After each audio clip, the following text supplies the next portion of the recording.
BCom second year के प्यारे बच्चों, स्वागत है आप सभी का इंडिया SOFT में। आज हम पढ़ेंगे कॉर्पोरेट अकाउंटिंग का इम्पॉर्टेंट टॉपिक, अंशों का हरण या जब्तीकरण। ठीक है, अंशों को हरण कर लिया जाता है, उसकी कुछ विशेष कंडीशन होती है। कई बार आप अपने गाड़ी की किस्त नहीं पटा पाते, बीमा का प्रीमियम नहीं पटा पाते, जिसके कारण आपके गाड़ी को जब्त कर लिया जाता है, आपके बीमा को बंद कर दिया जाता है। ठीक है, बीमा आपका बंद ही हो जाता है, उसके बाद आप उसको नहीं कंटिन्यू कर पाते कुछ समय बाद। वैसे ही होती है अंशों का हरण। अंशधारियों को अपने अंशों का भुगतान करने के लिए समय दी जाती है, जिस पर वो भुगतान नहीं कर पाते तो एक लास्ट वार्निंग दी जाती है, अंतिम और फाइनल कॉल। उसके बाद भी अगर वो भुगतान ना करे तो उसके अंशों का हरण कर लिया जाता है। अब हरण होता किसका है, ये भी आपको जानना ज़रूरी है। हम निर्गमन करते हैं 1000 अंश, 10,000 अंश, 20,000 अंश, उसमें से कोई 100 अंश खरीदता है, कोई 200, कोई 300 अंश। ठीक है, और कुछ समय के अंदर उन्हें उन पैसों को भुगतान करना होता है, उन अंशों के, पर वो भुगतान नहीं कर पाते तो उनको हरण कर लिया जाता है। तो एक सामान्य सा अर्थ सुनिए, अंशों का हरण या जब्ती का अर्थ आवंटन को रद्द करना है और निर्धारित अवधि पर आवंटन की राशि और याचित राशियों को न देने के कारण सदस्यों के रजिस्टर से अंशधारियों का नाम हटा या काट देना है। अंशधारियों के द्वारा दी गई राशि वापस नहीं की जाती और भुगतान की जा चुकी राशि कंपनी द्वारा जब्त कर ली जाती है। अंशधारियों के द्वारा अंशों पर बकाया का भुगतान समय पर नहीं करने पर कंपनी आवश्यक औपचारिकताओं को पूरा करने के बाद अंशों को जब्त कर लेती है। ठीक है, तो कुछ वैधानिक औपचारिकता होती है जिसको पूरा करने के बाद कंपनी को ये अधिकार है कि वो आपके अंशों को हरण कर ले। ठीक है, तो आपके अंशों का हरण होता है, इस टॉपिक में आपको यही सीखना है। अब इसके लिए आपको कुछ एग्जाम्पल दिया हुआ है, आप उसको भी देखिए।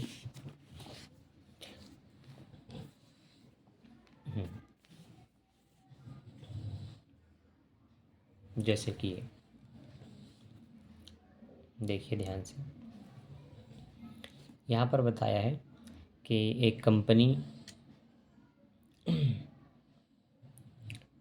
एक कंपनी ने संचालकों के एक कंपनी के संचालकों ने 100 रुपये प्रति अंश वाले 5,000 समता अंश, जिस पर 80 रुपये प्रति अंश याचना की गई थी, हरण कर लेने का निर्णय किया।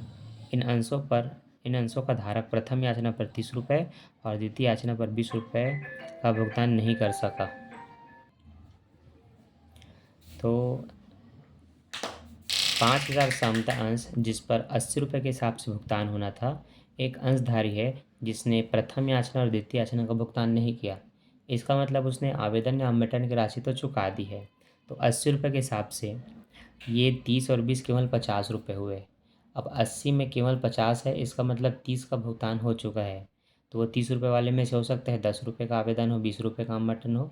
तो कुल मिला के आपको ये समझना है हरण किसका होता है, जो चुका दिया जाता है। जैसे कि आप ये समझिए कि आपको टोटल 80 रुपये चुकाने हैं, आपने 80 रुपये में से 30 और 20 रुपये को नहीं पटाया, तो कुल मिला के 30 और 20 मतलब 50 को आपने नहीं पटाया, तो कम से कम 30 तो पटा दिया होगा ना। तो हरण किसका होता है, उस 30 का जो आपने पटा लिया है। ठीक है, 3 साल से पहले अगर आपका बीमा बंद हो जाता है और मान लेते हैं आपने 6 महीने या साल भर में उसमें 1,000, 5,000, 6,000 पटाया होगा, तो वो पैसे जब्त, वो पैसा आपको नहीं मिलते।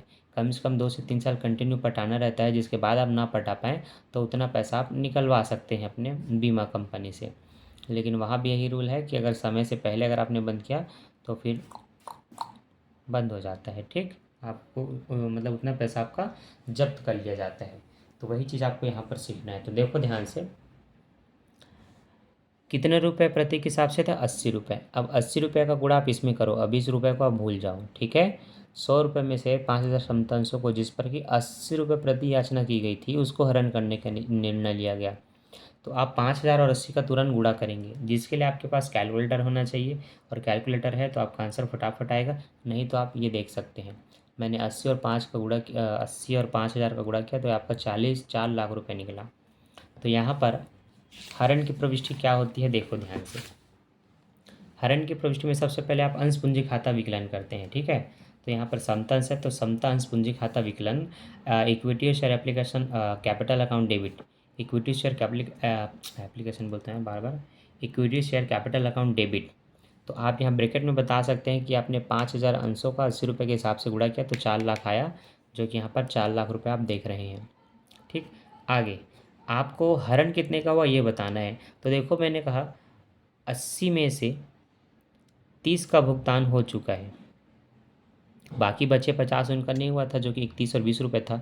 तो 30 का भुगतान हो चुका है। तो आपको ध्यान देना है 5,000 अंश है, 30 रुपये के हिसाब से आपने लगभग 1.5 लाख का भुगतान कर दिया था और उतने का ही हरण हो गया समझो। ठीक है, किसी के 1.5 लाख रुपये डूब गए। अब यहाँ पर देखो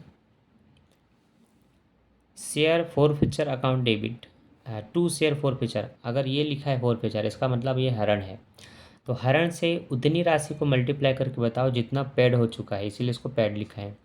तो 30 रुपये के हिसाब से 5,000 समतंशों का भुगतान हो गया था, तो वही हरण होगा। तो अंश हरण खाता से 1,50,000 रुपये। ठीक, उसके बाद प्रथम याचना का भुगतान नहीं हो पाया, तो जिसका नहीं हो पाया उसके नाम से बताओ कि अंश प्रथम याचना से समतंश प्रथम याचना से 5,000 गुणित 30 मतलब वही 1.5 लाख रुपये, और अंश अंतिम या द्वितीय याचना से 5,000 गुणित 20 के हिसाब से 1 लाख रुपये। कुल मिला के ये हो गया आपका 4 लाख रुपये, 1 लाख, 2 लाख, 3 लाख और दोनों मिला 50 से 1 लाख, आपके 4 लाख हो गए। ठीक है, ऐसे ही आपको प्रविष्टि करनी है जितने भी हरण संबंधी मदे मिलेंगे उसमें। ठीक है, एक मैं आपको और दिखाता हूँ, ध्यान दीजिए।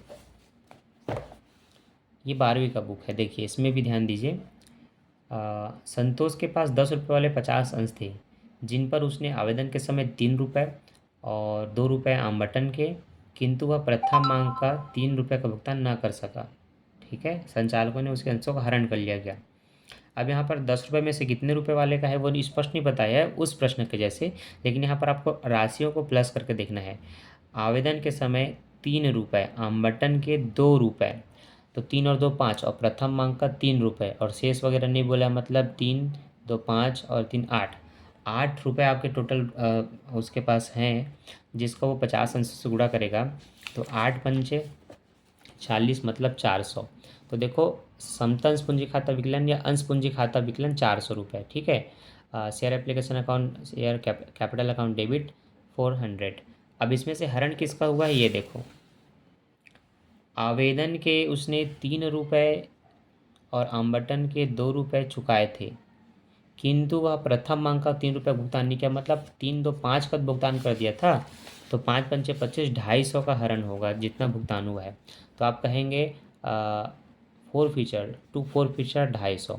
यहाँ पर बता सकते हैं कि 50 के हिसाब से टोटल 5 का पेड हो चुका है, मतलब 50 पंचे 250 रुपये का भुगतान हो चुका है।